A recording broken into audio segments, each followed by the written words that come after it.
Depuis des générations, le peuple d'Israël attendait. Les prophètes avaient parlé d'un Messie, un sauveur envoyé par Dieu.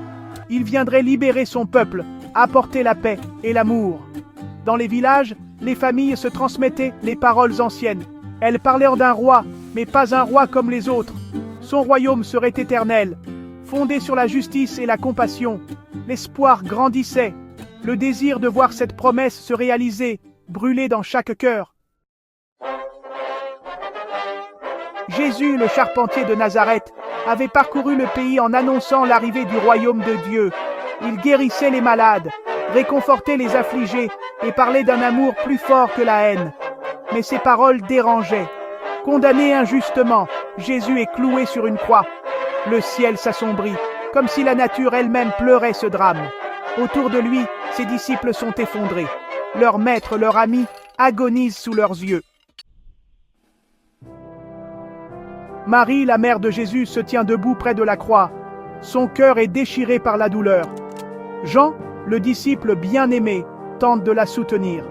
Il ne comprend pas tout, mais il reste là, fidèle.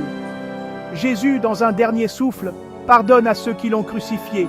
Il confie sa mère à Jean et rend l'esprit. Un silence lourd, pesant, s'abat sur Golgotha. Le soleil a disparu, laissant le monde dans l'obscurité. Joseph d'Arimathie, un homme riche et secret, demande à Pilate le corps de Jésus. Avec amour et respect, il enveloppe le corps dans un linceul et le dépose dans un tombeau neuf. Une lourde pierre est roulée devant l'entrée. Les disciples, plongés dans la tristesse, se cachent. Leur espoir semble enseveli avec Jésus. Leur maître, celui qu'ils croyaient être le Messie, est mort. Le doute s'installe, la peur les paralyse. Le sabbat se termine.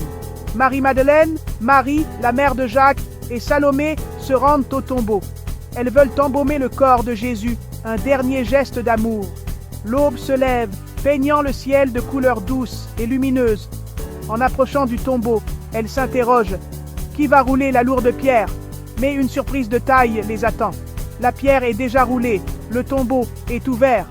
La peur se mêle à l'espoir naissant. Un ange, vêtu de blanc, est assis là où gisait le corps de Jésus. Sa voix résonne dans le silence du matin. N'ayez pas peur, je sais que vous cherchez Jésus, le crucifié. Il n'est pas ici. Il est ressuscité, comme il l'avait dit. Les femmes sont totalement bouleversées. Leur cœur déborde de joie et d'incrédulité. Elles courent annoncer la nouvelle aux disciples.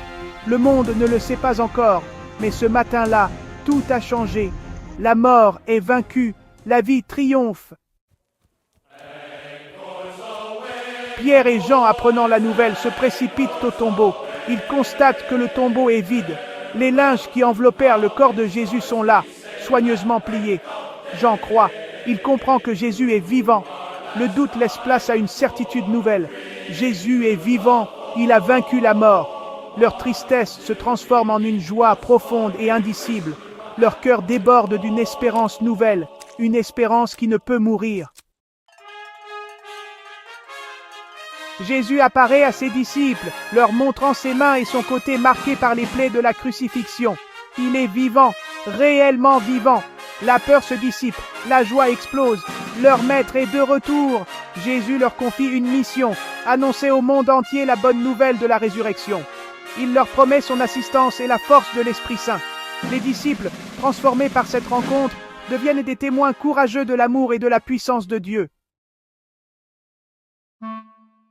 La résurrection de Jésus est bien plus qu'un événement historique. C'est le fondement de la foi chrétienne, la preuve que l'amour est plus fort que la mort, que la lumière triomphe des ténèbres. C'est une promesse d'espérance pour tous, une invitation à croire en un avenir meilleur. Aujourd'hui encore, la résurrection de Jésus nous invite à vivre dans l'espérance.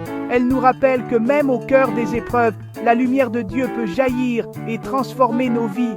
C'est une invitation à accueillir la vie dans toute sa plénitude, à aimer sans compter et à croire en un avenir rempli de promesses.